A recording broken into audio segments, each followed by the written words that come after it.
And anger continues to rise over an audio recording with a voice allegedly belonging to leader of majority Aden Duale calling for violence against a certain community in Garissa. The audio that makes specific reference to the upcoming general election seems to suggest that those from a certain community will not be allowed to register as voters in Garissa. But as Linda Oguta now reports, and right now we want to actually have live reporting from Nick Wambua, who's following proceedings of the investigations of this particular claim of this audio that was leaked yesterday. And he speaks to us from the CID offices here in Nairobi. And good afternoon to you, Nick. Perhaps you can tell us exactly what is happening from your end.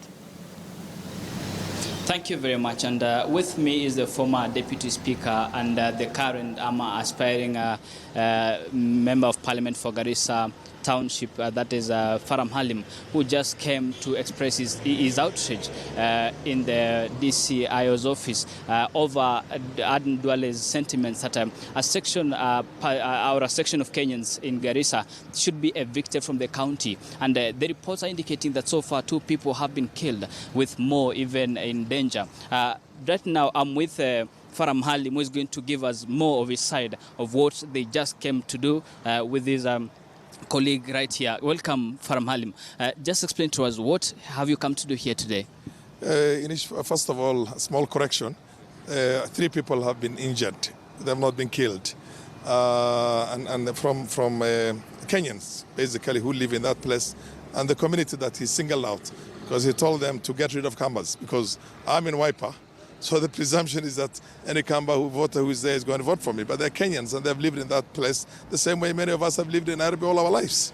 But the reason why we came here is to talk to the Director of Criminal Investigation, the Directorate for that matter. Ndegwa Mohoro is busy somewhere else doing public work. By the way, we had an opportunity to sit with his deputy, Joseph Ashimala. And has promised us that there's going to be exhaustive investigations on this, and the government is going to do the needful in this case. Because he not only threatened Kenyans, but he also threatened us and instructed that he wants these youths, some youths, to make sure that every time, about 50 he said in number, whom he's going to pay on a permanent basis. That whenever we have a rally there and whenever we're meeting the people, whenever we're campaigning, they're supposed to come and cause mayhem there, cause violence, to make it impossible for us to campaign among Kenyans in Garissa Township.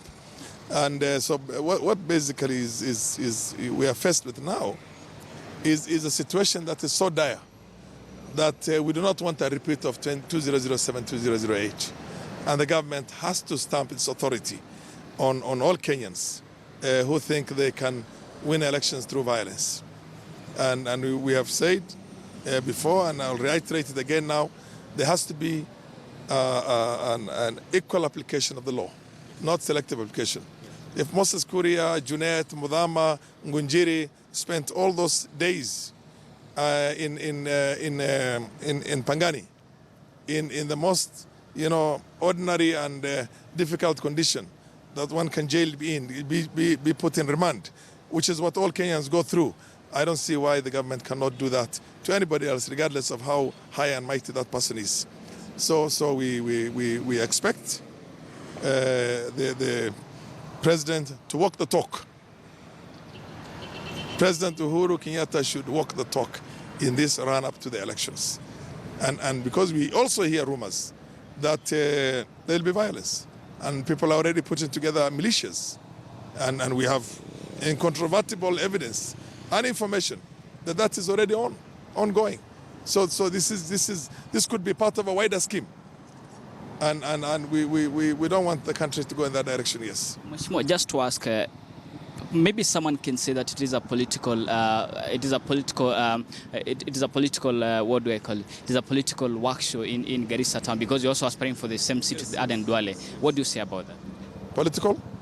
It is a political showdown between you and Aden Duale. No. Look, short of violence, Aden Duale lost that seat way back, many years back. And everybody knows that he did not even win it last time. I mean, it's going to be a massive difference. I mean, there's no contest. It's going to be a landslide. So that's why we are saying we don't want violence.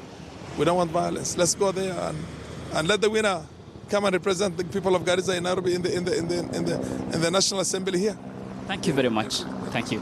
So that is Farham Halim, who is just expressing his views against Aden Duale, who has been put on record, saying that a divide of the community, of the Kamba community, be chased away from Garissa town. And the question that they're asking is that why is Aden Duale still free after all these sentiments, and calling upon the government to walk the talk of evicting or dealing with leaders who are trying to create outrage in the public. Back to you in the studio.